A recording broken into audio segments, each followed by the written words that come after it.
केंद्र सरकार राज्य सरकारच्या माध्यमातून जे पैसे गावच्या विकासासाठी येत आहेत, आमदार निधी असेल, खासदार निधी असेल, या माध्यमातून आमच्या गावचे 4 रस्ते हे डांबरीकरण 4 रस्त्यांचं पूर्ण झालेलं आहे.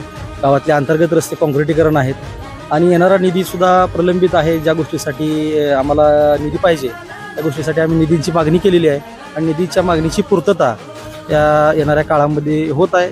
महायुतीचं सरकार हे आत्ताच्या मागच्या 10 ते 15 वर्षाच्या 20 वर्षाच्या कालावधीतलं सर्वोत्तम सरकार आहे. कारण तीन लोक, मातब्बर लोक, ज्यांना प्रशासनाचा अनुभव आहे, जी प्रशासनात गेल्या अनेक वर्षापासून काम करतात, अशी लोक त्या महायुतीच्या सरकारमध्ये मुख्यमंत्री असतील, देवेंद्रजी फडणवीस उपमुख्यमंत्री असतील, अजितदादा पवार उपमुख्यमंत्री असतील, या लोकांनी जो काही राज्यकारभार चालवला आहे त्या राज्यकारभारावर सर्वसामान्य ही जनता खुश आहे.